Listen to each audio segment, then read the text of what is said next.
Good morning बच्चों, मैं हूं अनिल विश्वकर्मा।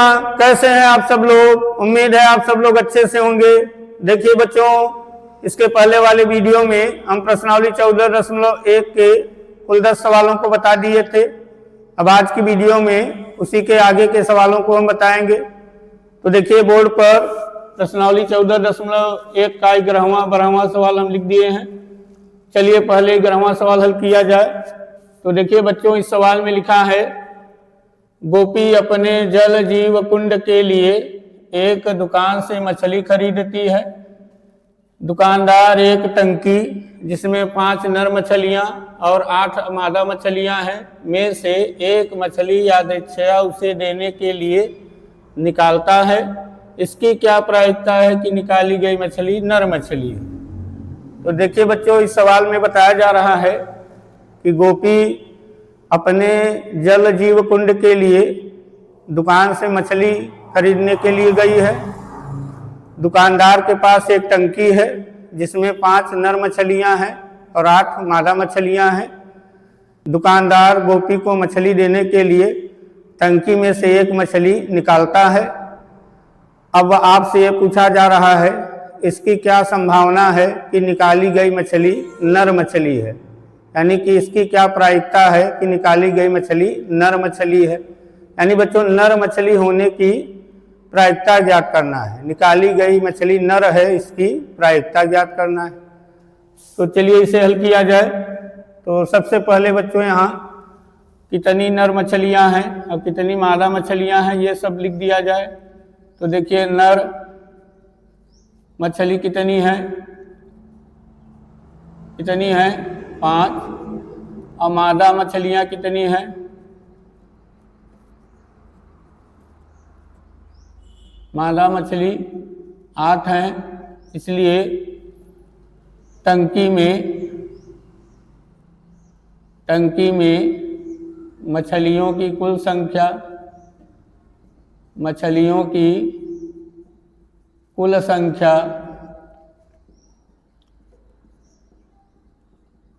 टंकी में मछलियों की कुल संख्या कितनी होगी बच्चों? 5 और 8 जोड़ दीजिए। 5 धन 8 बराबर 13, यानी कुल मछलियों की संख्या कितनी है? 13। तो ये जो बच्चों कुल संख्या है 13, मछलियों की कुल संख्या 13 है। इसी को बटे के नीचे लिखना है और जिसकी प्रायिकता ज्ञात करने के लिए कहा जा रहा है उसकी संख्या ढूंढकर उसे बटे के ऊपर लिख देना है, तो उत्तर आ जाएगा। तो यहाँ आप पता कीजिए किसकी प्रायिकता ज्ञात करना है।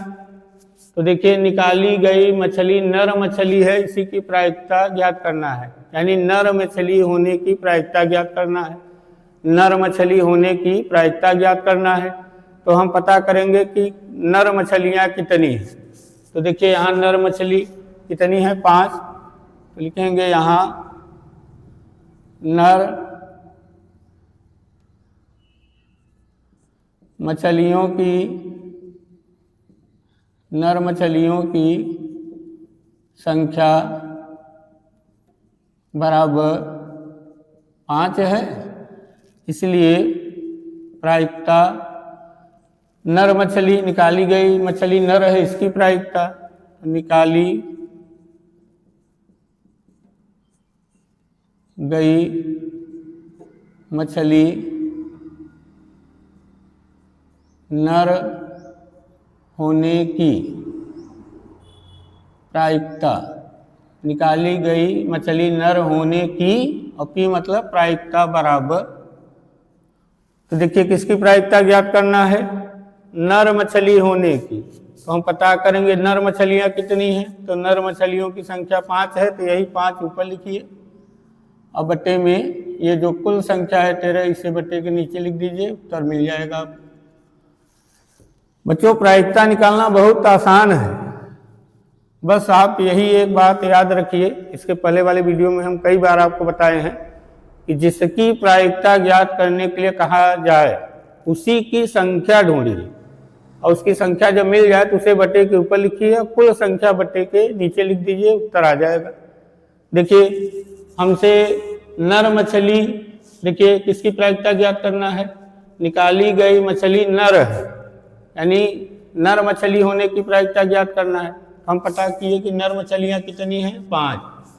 तो देखिए इसी 5 को ऊपर लिख दिए, कुल संख्या नीचे लिख दिए, उत्तर आ गया।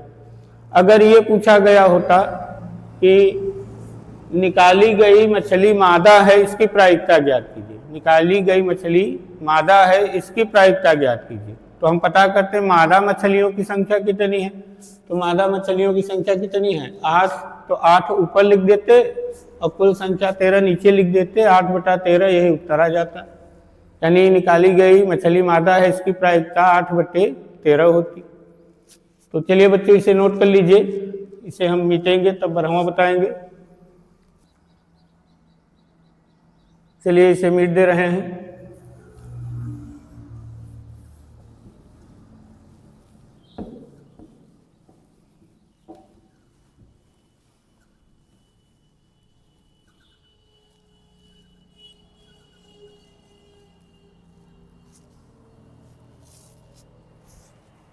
अब देखिए बच्चों 12वें सवाल में क्या कहा जा रहा है।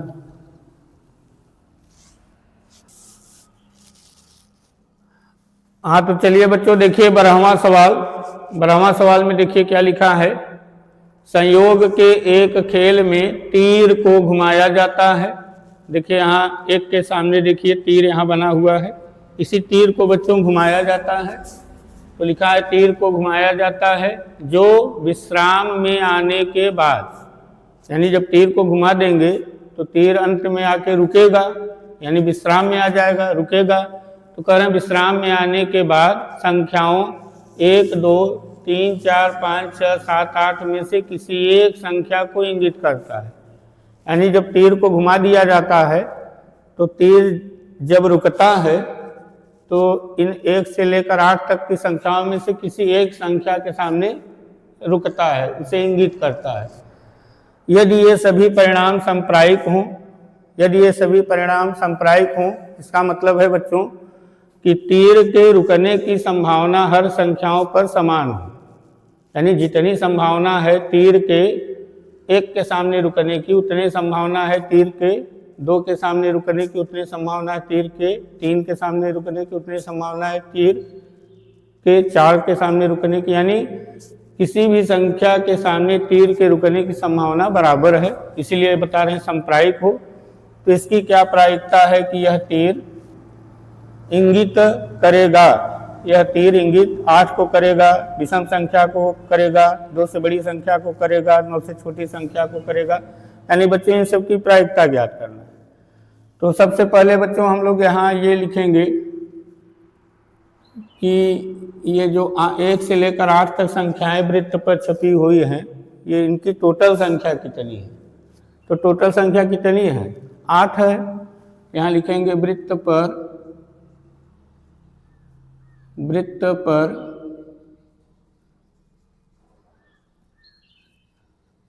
अंकित संख्याओं की कुल संख्या, वृत्त पर अंकित संख्याओं की कुल संख्या बराबर कितनी है बच्चों, गिनिए। देखिए 1, 2, 3, 4, 5, 6, 7, 8, तो 8 लिखिए। ठीक, अब चलिए पहले में किसकी प्रायिकता ज्ञात करना है। इसकी क्या प्रायिकता है कि यह तीर 8 के सामने रुकेगा, 8 को इंगित करेगा, मतलब 8 के सामने रुकेगा। इसकी क्या प्रायिकता है कि वो जो तीर है 8 के सामने रुकेगा। तो किसकी प्रायिकता ज्ञात करना है, तीर के 8 के सामने रुकने की, तीर के 8 के सामने रुकने की, यानी जो तीर है वो 8 के सामने रुकेगा, इसकी प्रायिकता ज्ञात करना है। तो हम पता करेंगे कि यहाँ इसमें 8 कितनी बार है। तो देखिए इसमें 8 कितनी बार है, एक ही बार है। यहाँ लिखेंगे कि यहाँ 8 के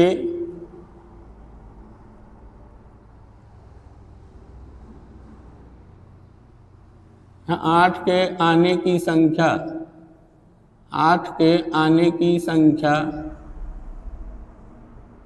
बराबर 1 है। देखिए यहाँ 8 कितनी बार है, इसमें वृत्त में 8 कई बार आया ना, इसीलिए लिख दिए 8 के आने की संख्या कितनी बार है, इसलिए प्रायिकता 8 को इंगित करेगा, 8 को इंगित करेगा बराबर 8 कितनी बार था उसमें वृत्त पर, 1 बार, 1 देखिए लिखे तो यही 1 ऊपर, और टोटल संख्या कितनी है 8, तो 8 नीचे लिख दीजिए, उत्तर आ जाएगा। चलिए दूसरा, अब देखिए दूसरे में पूछ रहे हैं एक विषम संख्या को इंगित करेगा, इसकी प्रायिकता ज्ञात कीजिए। एक विषम संख्या को इंगित करेगा, इसकी प्रायिकता ज्ञात कीजिए। तो हम पता करेंगे कि इसमें विषम संख्या कई ठो है, इसमें विषम संख्या कई ठो है। तो देखिए विषम कौन कौन है, एक विषम ये है, एक विषम ये है, एक विषम ये है, एक विषम ये है, तो कई ठो हैं, 4 ठो हैं। तो यहाँ पहले लिखेंगे हम लोग, यहाँ विषम संख्याओं की संख्या, विषम संख्याओं की संख्या, विषम संख्याओं की संख्या कई ठो है, कई ठो विषम संख्याएं हैं, 4 ठो हैं। तो 4 यहाँ लिख दीजिए, कौन कौन है, चाहे तो यहाँ लिख दीजिए 1, 3, 5, 7, यही विषम संख्याएं हैं। गिनती में कई ठो हैं 4, तो यहाँ 4 लिखे हैं, इसलिए P विषम संख्या को, विषम संख्या को इंगित करेगा, इंगित करेगा, इसकी प्रायिकता बताना है। तो विषम संख्या को इंगित करेगा, इसकी प्रायिकता बताना है, तो विषम संख्याओं की संख्या ढूंढिए। तो विषम संख्याएं कितनी है 4, तो 4 ऊपर लिखिए, 8 नीचे, ये टोटल संख्या है, काट दीजिए, 4 एक्का 4, 4 दूना 8 बराबर 1/2। चलिए तीसरा, तीसरे में देखिए किसकी प्रायिकता ज्ञात करना है, 2 से बड़ी संख्या को इंगित करेगा, इसकी प्रायिकता, 2 से बड़ी संख्या को इंगित करेगा, इसकी प्रायिकता। तो हम पता करेंगे कि उसमें 2 से बड़ी संख्याएं कितनी हैं, कई ठो हैं। तो देखिए 2 से बड़ी संख्याएं, एक ठो देखिए, एक ये है, एक ये है, एक ये है, एक ये है, एक ये है, एक ये भी है। तो 2 से बड़ी संख्याएं कई ठो हैं, 1, 2, 3, 4, 5, 6 ठो। 2 से बड़ी संख्याएं कितनी है, 6 ठो है। तो लिखेंगे यहाँ 2 से बड़ी संख्याओं की संख्या बराबर, कई ठो हैं बच्चों 2 से बड़ी संख्याएं, 6 ठो हैं। कौन कौन है, यहाँ हम सामने लिख दे रहे हैं, 3 है, देखिए 2 से बड़ी है, 4, 5, 6, 7, 8, देखिए ये सब 2 से बड़ी हैं। और 2 से बड़ी संख्याएं कुल कितनी हैं, 1, 2, 3, 4, 5, 6, तो ये इसीलिए 6 लिख दिए हैं। इसलिए प्रायिकता, इसकी प्रायिकता 2 से बड़ी संख्या को इंगित करेगा, 2 से बड़ी संख्या को इंगित करेगा, इंगित करेगा बराबर, तो 2 से बड़ी संख्याओं की संख्या कितनी थी 6, तो 6 ऊपर लिखिए, और टोटल संख्या कितनी है 8, 8 नीचे लिखिए, 2 से काटिए, 2 3 6, 2 4 8, तो बराबर 3/4, ये उसका उत्तर है बच्चों। और देखिए एक ठो हम इधर बता दे रहे हैं, तीसरे के बाद चौथा वाला, चौथा पार्ट देखिए,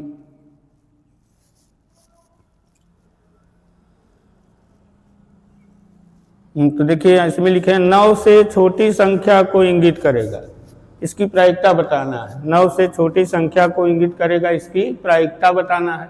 तो हम पता करेंगे कि उसमें 9 से छोटी संख्याएं कितनी हैं, 9 से छोटी संख्याएं कितनी हैं। तो इसमें 9 से छोटी संख्याएं कितनी हैं बच्चों, देखिए ये सब 9 से छोटी ही हैं। तो कई ठो हैं, कुल 8 ठो हैं।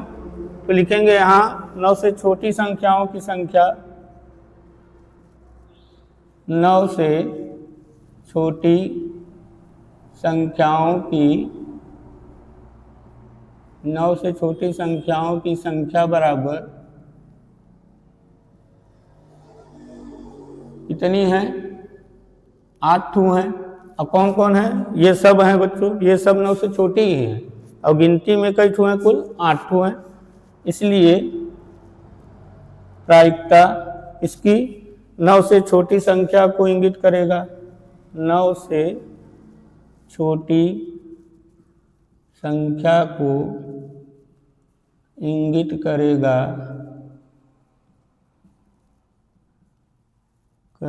बराबर, हाँ तो 9 से छोटी कितनी संख्याएं थी? 8। तो 8 ऊपर और टोटल संख्याएं कितनी थी? 8। तो 8 नीचे लिखिए, दोनों काट दीजिए, 8 का 8, तो उत्तर आएगा 1। तो बच्चों इसका उत्तर 1 है। तो नोट कर लीजिए बच्चों, यही है 12वें सवाल का हल। चलिए बच्चों इसे हम मिट दे रहे हैं।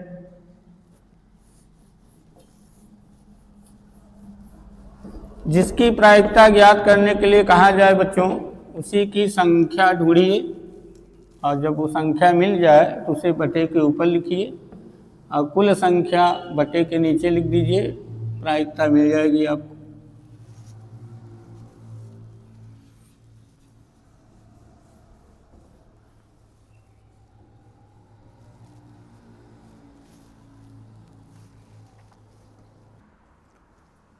हाँ तो देखिए बच्चों 13वां सवाल, एक पासे को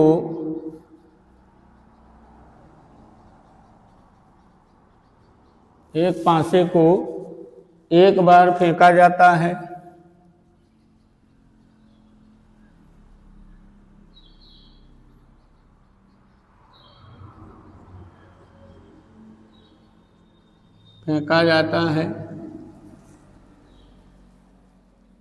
निम्नलिखित को प्राप्त करने की प्रायिकता ज्ञात कीजिए। निम्नलिखित को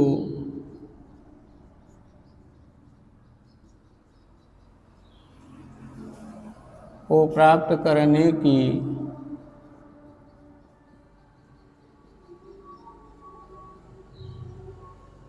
प्रायिकता ज्ञात कीजिए।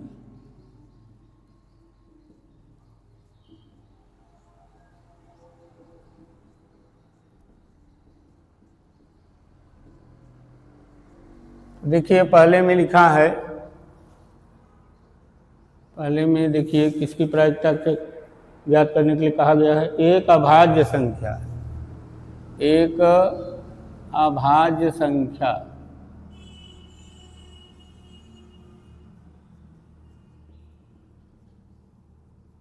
मतलब बच्चों एक अभाज्य संख्या प्राप्त करने की प्रायिकता ज्ञात कीजिए।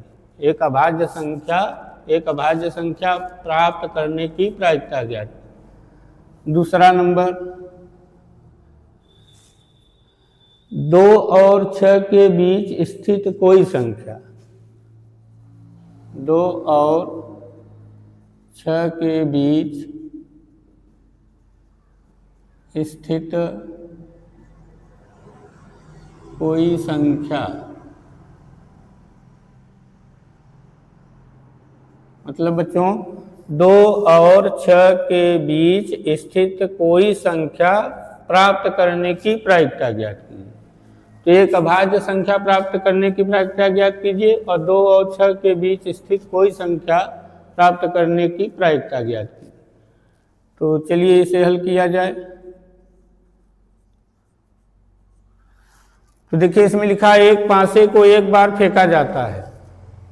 एक पासे को एक बार फेंका जाता है। तो बच्चों आप लोगों को ये पता है कि जब एक पासे को एक बार फेंका जाता है तो संभावित परिणाम कौन कौन होते हैं और संभावित परिणामों की संख्या कितनी होती है। ये पिछले वीडियो में हम बताए हैं, आप वहाँ जाके देख लीजिए। तो सबसे पहले हम यहाँ लिखेंगे बच्चों, एक पासे को फेंकने एक बार फेंकने पर एक बार फेंकने पर, एक पासे को एक बार फेंकने पर संभावित परिणाम, संभावित परिणाम कौन कौन होंगे बच्चों? एक पासे को आप एक बार फेंकिए तो क्या क्या आने की संभावना रहती है, और जो जो आने की संभावना रहती है वही क्या है? संभावित परिणाम। तो क्या क्या आने की संभावना रहती है? तो देखिए, एक के आने की संभावना रहती है, दो के आने की संभावना रहती है, तीन के आने की संभावना रहती है, चार के आने की संभावना रहती है, पाँच के आने की संभावना रहती है और छः के आने की संभावना रहती है। तो इन्हीं सब के आने की संभावना रहती है। तो बच्चों यही है संभावित परिणाम। अब इनकी संख्या कितनी है देखिए, 1 2 3 4 5 6, छठ हुए। तो लिख सकते हैं कि संभावित परिणामों की, संभावित परिणामों की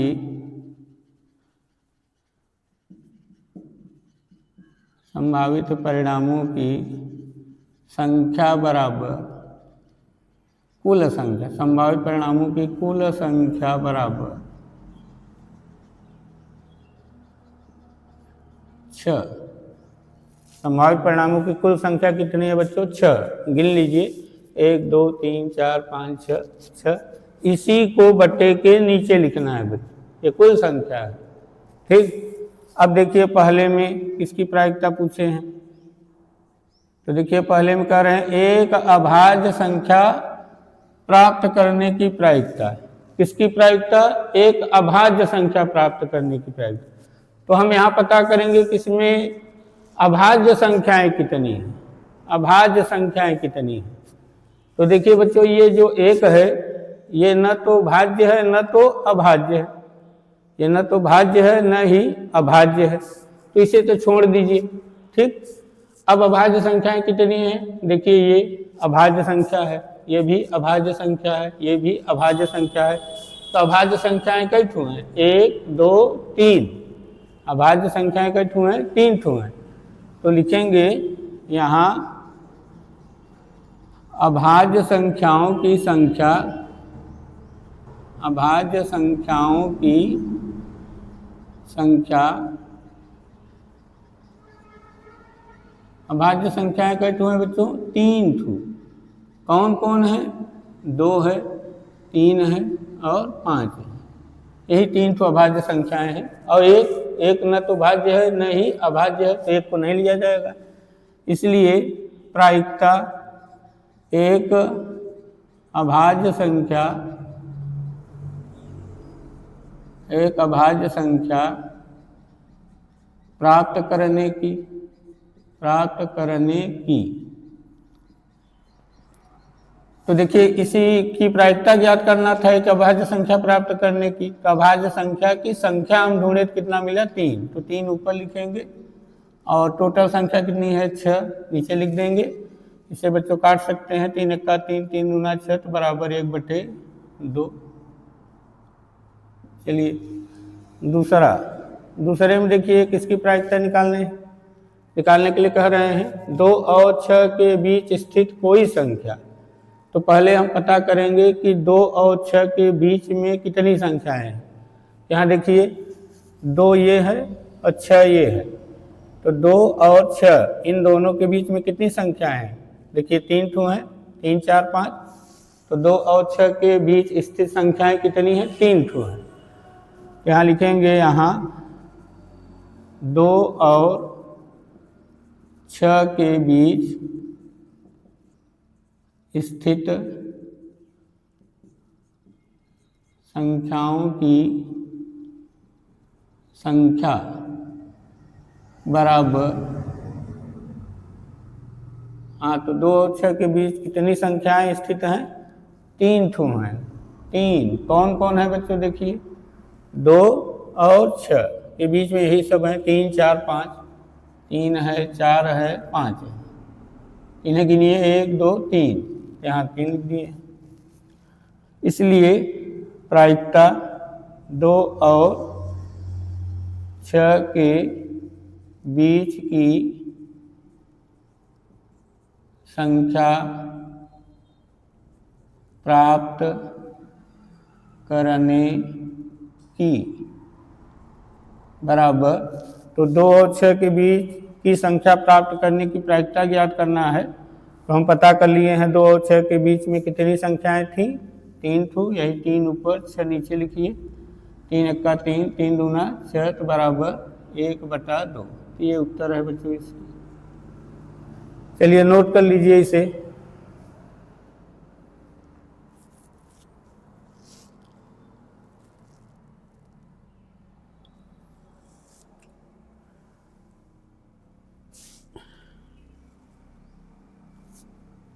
बच्चों इसमें तीसरा पार्ट भी था, हम ध्यान नहीं दिए। तीसरे पार्ट में पूछा गया है एक विषम संख्या प्राप्त करने की प्रायिकता, एक विषम संख्या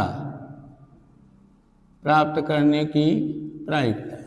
तो चलिए तीसरे में एक विषम संख्या प्राप्त करने की प्रायिकता निकाला जाए। तो किसकी प्रायिकता बच्चों, विषम संख्या प्राप्त करने की प्रायिकता। तो हम पता करेंगे विषम संख्याएं कितनी हैं, कौन कौन है, नहीं विषम संख्याएं कितनी हैं। तो देखिए इसमें विषम संख्याएं कौन कौन है, देखिए एक ये है, एक ये है, एक ये है। अब कितनी है, गिनती में कितनी है, तो देखिए 1 2 3, ठीक 3 है। यहाँ विषम संख्याओं की संख्या, विषम संख्याओं की संख्या बराबर 3 है। 3 कौन कौन विषम संख्या है बच्चों, देखिए 1 3 और 5, यही विषम संख्याएं हैं। गिनिए कि तो 1 2 3 लिखे हैं, इसलिए प्रायिकता इसकी एक विषम संख्या प्राप्त करने की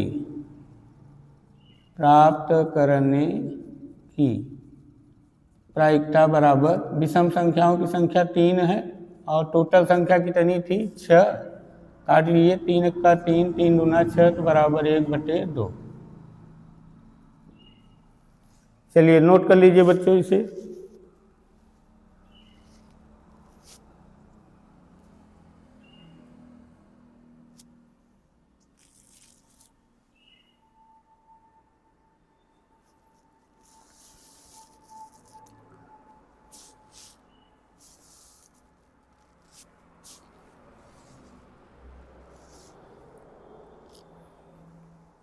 चलिए बच्चों इसे मिट दे रहे हैं। यहाँ बच्चों गलत लिखा है, विषम संख्याओं की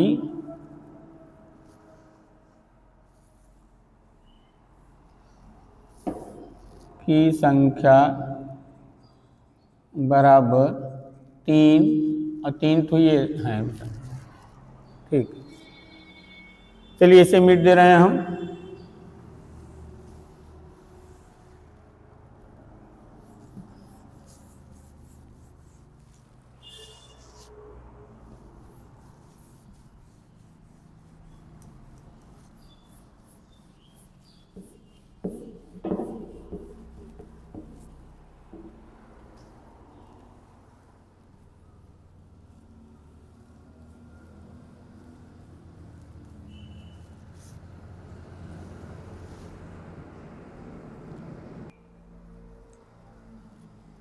तो बच्चों आज की वीडियो में बस 3 सवाल, अगले वीडियो में हम आपको इसके आगे के सवालों को भी बताएंगे। तब तक के लिए नमस्कार।